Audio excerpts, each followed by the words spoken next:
इस प्रेस वार्ता में आप सबका स्वागत है।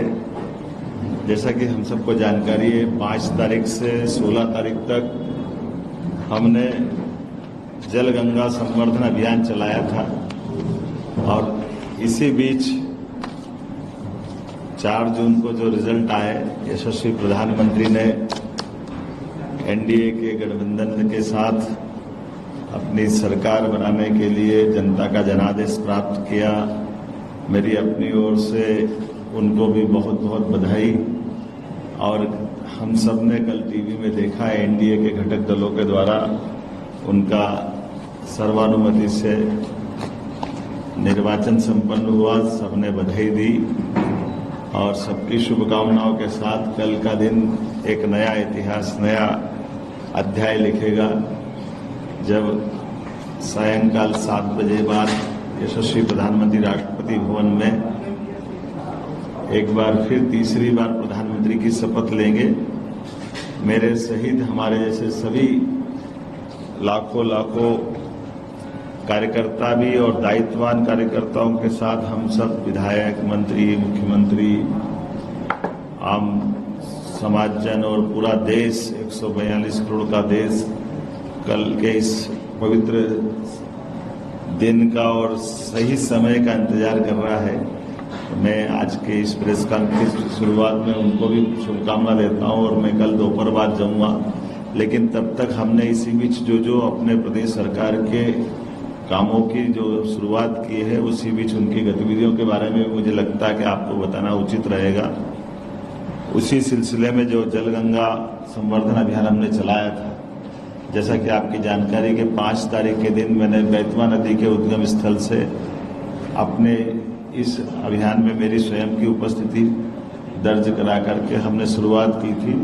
6 तारीख को छोटे तालाब में भोपाल से उधर ग्रामीण विकास मंत्रालय था, कल परसों 5-6 तारीख को स्थानीय शासन मंत्रालय के माध्यम से इस अभियान की शुरुआत की है। और जैसा कि हमको मालूम है कि ये जो जल गंगा संवर्धन अभियान है, इसके माध्यम से प्रदेश के जल स्रोतों के संरक्षण, साफ सफाई, व्यापक स्तर पर वृक्षारोपण इत्यादि बहुत सारे कामों को लेकर के 16 जून गंगा दशहरा तक इस आयोजन का पूरा हमने एक कार्यक्रम बनाया है। इसके माध्यम से 3090 करोड़ के जल संरक्षण के 990 कामों को हमने प्रारंभ किया है और इसी में खास करके सभी पंचायत, नगरीय निकाय, जल संरचनाओं की मरम्मत, पर्यावरण संरक्षण और इत्यादि कामों को जोड़ा है।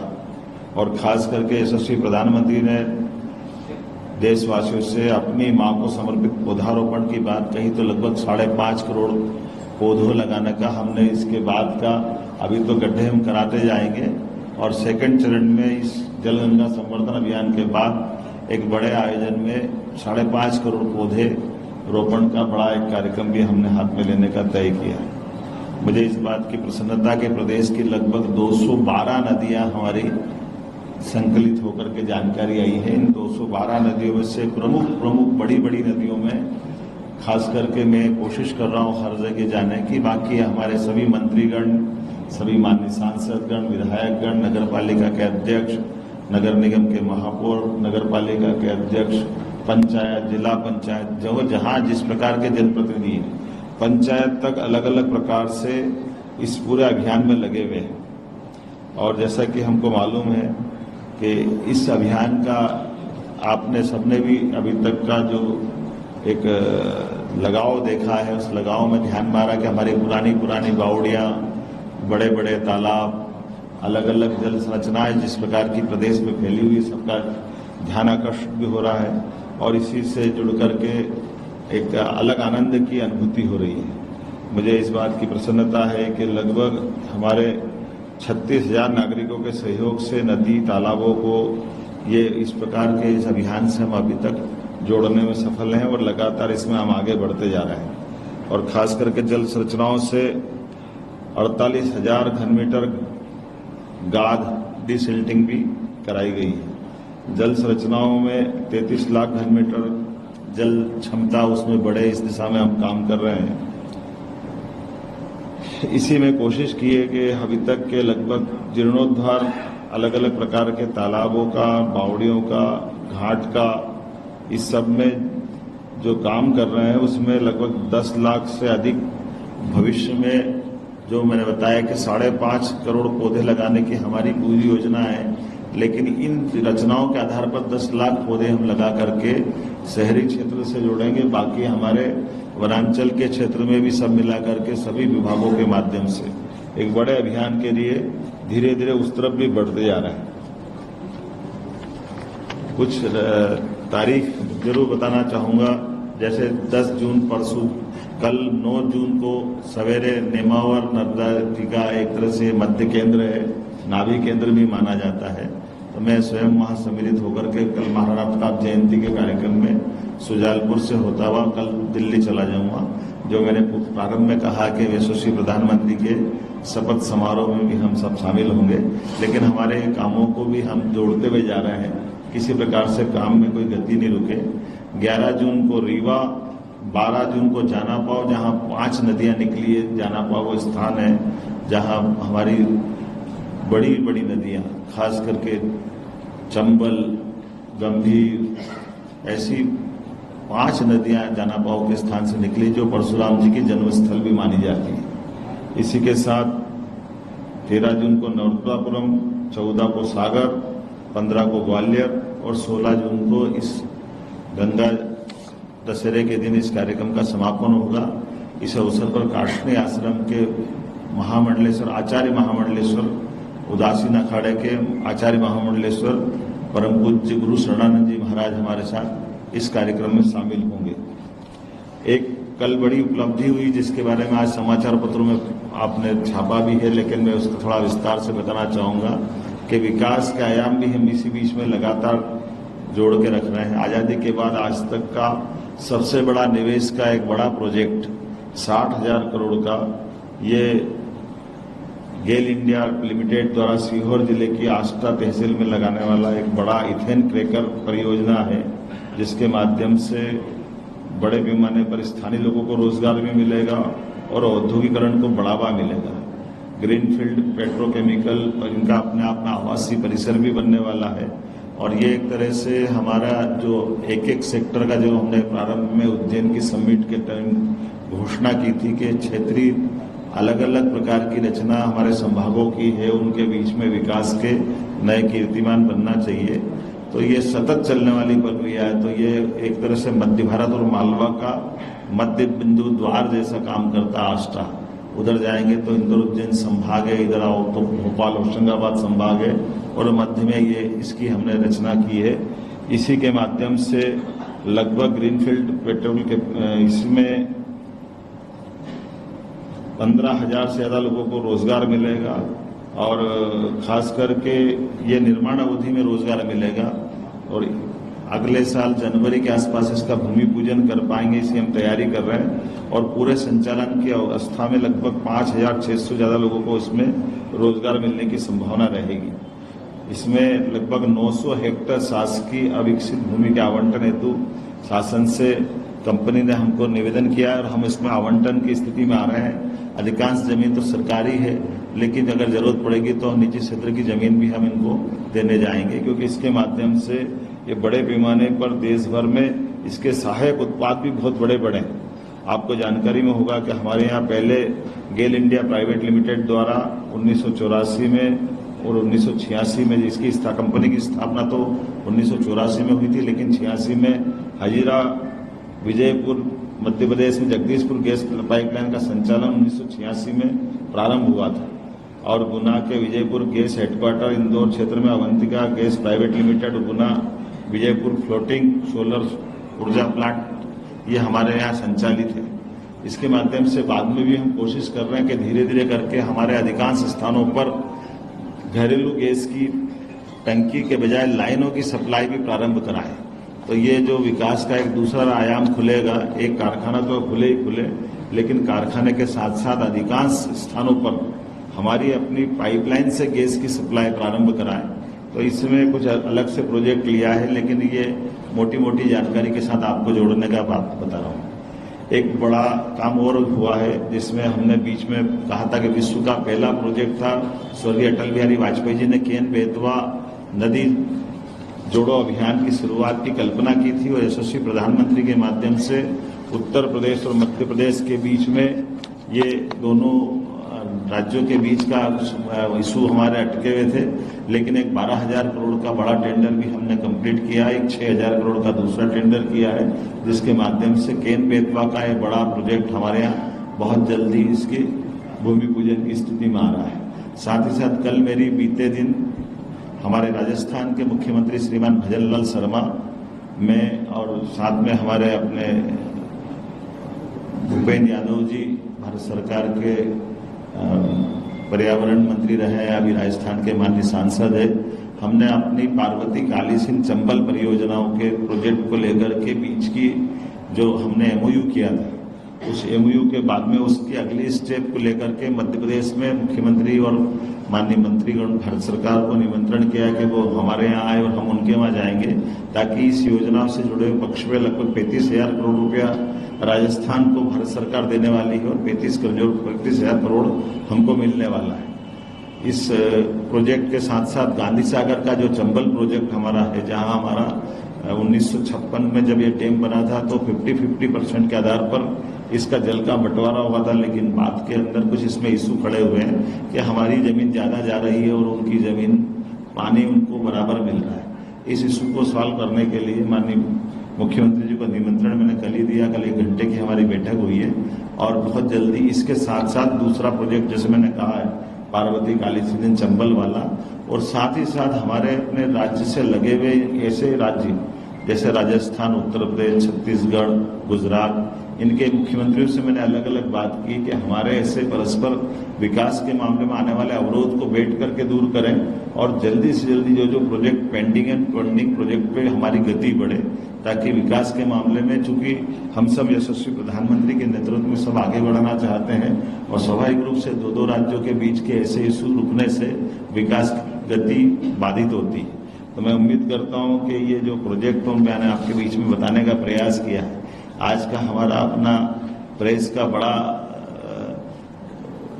एक तरह से दूसरा कारण तो यही था कि जब जल संरक्षण की बात कर रहे हैं तो जल संरक्षण के परंपरागत जल स्रोत के साथ साथ आधुनिक समय में जो जल रचनाओं का लाभ हम जितना उठा सके उसकी जानकारी भी आपको दूं, और इसी नाते से इसके बाद साथ साथ जो इंडस्ट्रियल की नई संभावना बन रही है जिस पे हम लोग काम कर रहे हैं, क्योंकि आने वाले समय में अब आज के बाद लगभग हमारे पास 4.5 साल का समय बचता है। 6 माह हमारे दोनों चुनाव और बीच के विकास के समय जितना मिला था उसका करा था, और अब इन पे फुल फ्लेश हम बढ़ना चाहेंगे। आप सबकी मदद की दरकार भी रहेगी, हम इसी प्रकार से आगे काम करते रहेंगे। मेरी बात को मैंने इसमें जितना बड़ा बोलने का प्रयास किया।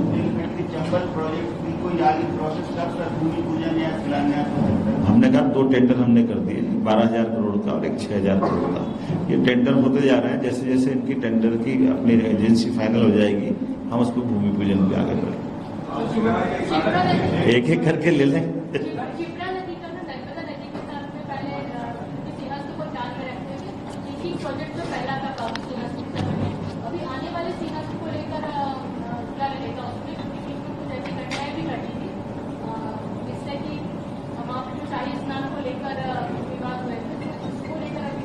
विवाद तो नहीं हुए, इसमें 2 विषय हैं। जैसे आपकी जानकारी की जल संरचनाओं की बात चल रही तो समान रूप से हम उस पर भी काम कर रहे हैं। एक हमारी कठिनाई थोड़ी सी ये भी है कि शिप्रा जी जहाँ से निकलती है वो उज्जैन या इंदौर जिले का बरडिया गांव के ऊपर एक छोटा सा गांव है जहाँ पे पहाड़ी से नदी निकलती है, लेकिन कोई हिम ग्लेशियर नहीं ऊपर, ना कोई बड़ा जल का स्रोत है।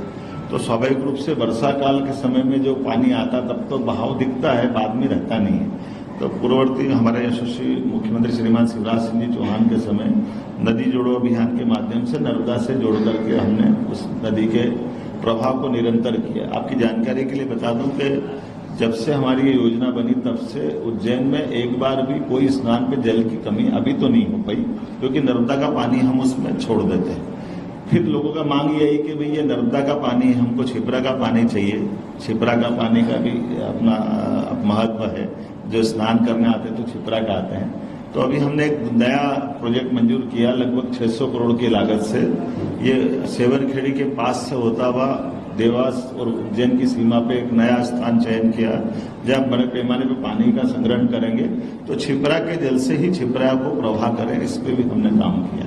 लेकिन एक कठिनाई है, उसके बारे में भी हमको विचार करना पड़ रहा है, उस पर भी हमने 700 करोड़ का काम किया है कि ये जो हमारी कान्ह नदी है जो इंदौर से निकलती है, वर्तमान में इंदौर के सीवर के पानी के कारण से वो पूरा गंदा पानी उज्जैन में आता है, और स्वाभाविक रूप से उसके आने से जो शुद्ध पानी हमारा नर्मदा जी का हो या हम छिपरा जी का डालेंगे तो भी उसको खराब हो जाता है। तो इससे बचाने के लिए इसकी बाईपास की नई एक पाइपलाइन मंजूर की, बड़ी एक लाइन जोड़ी है, उसका 700 करोड़ का टेंडर हुआ कि पहले तो उस पानी को जो इंदौर से आ रहा है इंदौर की सीमा में साफ करें, 4 प्लांट उसको इंदौर में लगा रहे हैं, 2 प्लांट उज्जैन में लगा रहे हैं कि हम कैसे भी करके उस जो आ रहा पानी उसको साफ करें। और साफ होने के बाद भी साधु संतों सहित सब उज्जैन वालों का आग्रह है कि भाई ये हम आचमन करते हैं, स्नान करते हैं, तो सीवर के पानी को साफ करने से भी उसको बचाना चाहिए। तो उस दिशा में भी हमने काम किया है कि भाई ये जितना भी पानी रहेगा कोशिश करेंगे कि वो उसमें छिपरा में न जा पाए। तो एक बड़ा प्रोजेक्ट उसका मंजूर हुआ। अब एक एक करके मैं इधर देखूं इधर, अच्छा एक इधर आ गया, एक इधर से ले। हाँ बता। 18 जुलाई 2019 को मध्य प्रदेश में गिनीज रिकॉर्ड बनाया गया था, जबकि 7.5 करोड़ पौधे लगाए गए थे। काहे के 18 जुलाई 2019 में भी वर्ल्ड रिकॉर्ड बनाया गया था दर्ज कराने के लिए, और 7.5 करोड़ पौधे लगाए गए थे। माननीय प्रधानमंत्री ने अमरकंटक का उद्घाटन किया था। अब आप 5.5 करोड़ पौधे लगाने जा रहे हैं, उनके शेष संरक्षण के लिए क्या करेंगे? क्योंकि कांग्रेस ने यह आरोप लगाया है कि 7.5 करोड़ में से 2% भी पौधे नहीं बचेगा। वो गिन के बता दे कितने बचे, पिछली बार बताया था हमने, वो एक एक गिन दे, हमको गिन के बता दे तो हम और बचे लगा देंगे। देखिए ये हम समझ, ये मेरा एक निवेदन है, ये अभियान जो होते हैं इन अभियानों के लिए जिस प्रकार की जमीन चाहिए, आप सबकी जानकारी के लिए भौगोलिक दृष्टि से मध्य प्रदेश सबके लिए एक तरह से सबसे उपयोगी और सब प्रकार के वन संरचनाओं की दृष्टि से भी जो भूभाग की जरूरत उसकी पूर्ति करने वाला हमारा प्रदेश है। हमारा सबका भी प्रयास ये होना चाहिए, जैसे कार्बन उत्सर्जन वाले मसले पे भी देश भर के लोग हमसे राज्य से संपर्क कर रहे हैं कि हमारे यहाँ कार्बन उत्सर्जन को लेकर इंडस्ट्री लखपति आपके यहाँ लगा दीजिए। मुझे लगता है शायद उस प्रकार का प्रोजेक्ट था वो, तो ऐसे में हमने जगह दी, लगाए भी सही, और अभी मेरी जानकारी में नहीं है, लेकिन अभी आपने कहा तो ये अभियान, इसका मतलब उसको भी देखेंगे वो कहाँ क्या है, और किसी का कोई स्पेसिफिक सुझाव आएगा कि कहाँ चूक हो रही है, कहीं क्या छूट गया, तो उसको देखेंगे भी सही। लेकिन जैसे मैंने कहा कि जल संरचनाएं हैं, तो ये तो आदिकाल से बाबा महाकाल के चरणों से स्टार्ट होकर के बाबा शिव की जटाओं से, गंगा के अवतरण से जल की संरचनाएं बहती आती है, तो हमको नमन ही करना है, और इस तरह से हम लगातार जल ही जीवन है संदेश भी देना। और जैसे मैंने कहा कि हमारे खास बात यह है, आप इसके समय की रचना को देखो और इससे तालमेल देखिए कि हमारे सभी त्योहार पर्व ऋतुओं के साथ और समय के साथ जुड़ करके हैं। जैसे गंगा दशहरे का अवसर है, ये गर्मी के साथ जोड़ करके है, जब जल स्रोतों पे सबका ध्यान जाता तो हमारा समाज को जोड़ करके जन जागरण का अभियान भी हो रहा है, और एक अच्छा आप सबके मदद से लाभ मिल रहा है। वर्षा काल में पौधारोपण होना चाहिए, तो पौधारोपण की बात कर रहे हैं। अब इधर एक प्रश्न है, आगे एक बात हुई थी ना, एक इधर एक अब इधर से कौन ले रहा है, इधर पहले इधर के इधर है, आप डिसाइड कर लो नहीं कौन बोलेगा। 1 मिनट मनोज जी ले रहे हैं, पीछे थोड़ा सा गिरा, बोल कौन रहा है। भारत में गठबंधन की सरकार बनी है, कठोर उपलब्धि, क्या आप मानते हो कि विकास की रफ्तार पर भी असर पड़ेगा? और मध्य प्रदेश में क्योंकि आप 29 चीजें जिताई, आप कितने बढ़ती एक्सपेक्ट कर रहे हैं? देखिए, मैं अपने राज्य की बात करूं तो आपके माध्यम से प्रदेश की जनता का धन्यवाद अदा करूंगा, जिसने 29 की 29 हमारी सीटें जीतने का जनता ने हमको आशीर्वाद भी दिया, और यशस्वी प्रधानमंत्री पे हमारे उत्तर दक्षिण पूर्व पश्चिम सारे प्रदेश से एक साथ प्रेम लुटाया भाजपा के प्रति, और वो उसका परिणाम निकला। और जैसा आपने कहा है गठबंधन की सरकार, ये लोकतंत्र की हमारी विशेषता है। ये माननीय मोदी जी के लिए और गौरवान्वित करने वाला क्षण जो मोदी जी ने स्वयं ने अपने प्रारंभिक भाषण में भाजपा की दृष्टि से भी बात कही है कि उनके जीवन काल में उनने कितने अलग अलग प्रकार के रिकॉर्ड बनाए हैं। पहली बार विधायक सीधे मुख्यमंत्री, फिर दूसरी बार विधायक, फिर मुख्यमंत्री, फिर तीसरी बार विधायक, फिर मुख्यमंत्री और पूर्ण बहुमत के साथ। फिर जब मध्य देश में आए तो पहली बार पूर्ण बहुमत की सरकार, दूसरी बार पूर्ण बहुमत की सरकार, ये भी सब रिकॉर्ड थे। और अब की बार एनडीए की भी पूर्ण बहुमत के साथ सरकार है, ये तो सौभाग्य की बात है। और मोदी जी है तो मुमकिन है, यह वो कहते हैं मोदी है तो मुमकिन है, एनडीए मुमकिन है हम सबके बीच में। इसलिए निश्चित रूप से मैं शुभकामना देता हूं। और यशस्वी प्रधानमंत्री का ये सारी चीजों को चलाने के लिए आप याद करिएगा, माननीय स्वर्गीय हमारे अटल बिहारी वाजपेयी जी की बात कर लें या नरसिम्हा राव जी की बात कर लें, मनमोहन सिंह जी की बात कर लें, ये अभी लगभग हमारा 30 साल का ट्रैक रिकॉर्ड तो माननीय मोदी जी ने 10 साल जोड़ा है। अदरवाइज पूर्ण बहुमत की सरकार तो लगभग 90 के बाद से 89 से ऐसी मिलती जुलती सरकार चलती आई और ऐसी सरकारें चल के सब दिखाई। नरसिम्हा राव जी ने सरकार चलाई है, बाद की सरकार अटल जी ने चलाई है, माननीय मनमोहन सिंह जी ने चलाई है। आप अंदाज लगा लो कि ये जब पहली बार 2004 में कांग्रेस की सरकार बनी थी तो 145 सांसद थे कांग्रेस के, ये बाकी दलों से मिलकर चलाई थी। उसके बाद 2009 में जब सरकार चली तो 206 सांसद थे उनके, तो वो उनका हिसाब क्या है वो भी तो याद रख ले। और फिर हमने तो 245-40 से ऊपर जा रहा है। तो ये उनके जैसा कल प्रधानमंत्री जी ने बहुत अच्छी बात कही कि 14, 19 और 24 तीनों को जोड़ लो तो 240 नहीं हो रहे कांग्रेस। तो ये वो उनका हिसाब रख लेना, हमसे तो बोले ही नहीं। राहुल गांधी को नेता प्रतिपक्ष बनाने की मांग उठी है, मेरा तो ये कहना है कि मैं उनके लिए क्या बोलूं, अभी हाल इसमें बोला उसका उत्तर मिल गया। जब से राहुल गांधी जी ने कदम बढ़ाए हैं तब से कांग्रेस हमेशा अपनी पता नहीं क्यों हसरतें पूरी नहीं कर पा रही, और फिर भी नेता बनाओ तो बनाओ।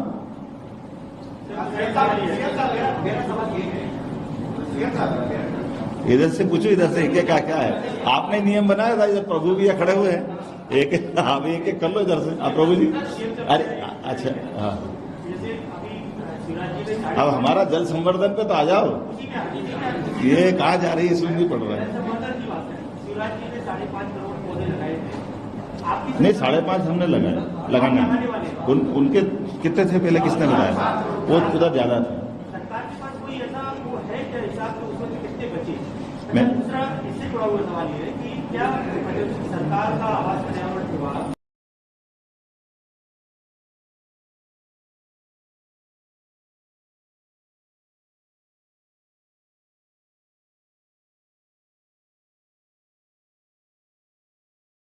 हम इतने बड़े पैमाने पे किसी पेड़ वेड़ को उखाड़े काटे, ये गलत बात है। ये तो मतलब अब इसमें मैं टिप्पणी भी नहीं करना चाहता हूं कि सरकार कभी भी इस टाइप के घटनाक्रम से, मैंने देखो प्रोजेक्ट तो रोज बनते हैं और प्रोजेक्ट अभी हमारी टेबल पे आएगा, हम देखेंगे, फाइनल करेंगे। मीडिया का मैं मीडिया बंधुओं से निवेदन करना चाहता हूं कि ऐसे सनसनीखेज समाचार छापने से थोड़ा ऐसा लगता है कि विचार करना चाहिए, कम से कम न छापे तो ज्यादा अच्छा। अब इधर से आएगा, इधर से आएगा, कौन बोल रहा है? अब दो आखिरी। मेरा सवाल ये है, जैसे आपने कहा कि जनभावना ये है कि जो क्षिप्रा का पानी है उसी से वहाँ की जो लोग स्नान 2028 में जब सिंहस्थ होगा तो क्या ऐसा संभव है कि जो सिंहस्थ का मतलब जो क्षिप्रा का पानी है उसी से ही जो है वो सिंहस्थ में स्नान होंगे? इसीलिए तो नहीं क्यों नहीं, हम इसीलिए तो मंजूर कर रहे हैं। उसकी राशि 600 करोड़ रुपए की इसीलिए मंजूर की है कि हम इस जल को उस राशि में दे दें। और लेकिन एक और बात भी आपको जानकारी के लिए बता दूं, जो हमको आशंका में उसका निदान करने का प्रयास करता हूं। पहले क्या होता था कि एकमात्र जलराशि छिपराजी बहती थी तो लोग स्नान के लिए भी उपयोग करते थे, खेती के लिए भी उपयोग करते थे और फैक्ट्रियों में भी उसी का पानी लेते थे। अब नर्मदा जी के आने से हमारी खेती के लिए भी और अलग अलग उद्योगों के लिए नर्मदा जी का जल भी उपलब्ध है, तो छिपरा जी का जल छिपरा जी में काम आ जाए, बाकी नर्मदा से काम चला, क्योंकि जल की उपयोगिता तो बढ़ी रही है। इसके कारण से उसमें ये आशंका इसका हाँ मिलेगा, छिपरा जी का मिलेगा, छिपरा जी। अब एक एक बता रहे इधर बैठक में बड़ा निर्णय लिया गया है कि कांग्रेस जिन राज्यों में पूरी तरह चुनाव हारी है वहां पर एक कमेटी गठित की जाएगी और कमेटी की रिपोर्ट जो है वो मंत्रालय कर दो सौंपेगी। अब उनके दल के अंदर वो क्या निर्णय करें, मैं तो क्या कह सकता हूँ इसमें। उनका दल है ना, वो अपने उनका अपना स्वतंत्र अधिकार है, मैं उस पर कैसे टिप्पणी करूँ।